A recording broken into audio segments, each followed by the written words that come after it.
চাচু কি বলে শোনো। আমার আঙ্গুল ধরো তুমি। চাচু কি বলে শোনো তো, শোনো। তোমার নাম কি?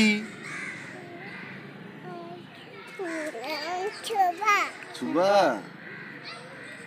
তোমার বাবার নাম কি? শাহেদ। তোমার বাসা কোথায়? জলঢাকা।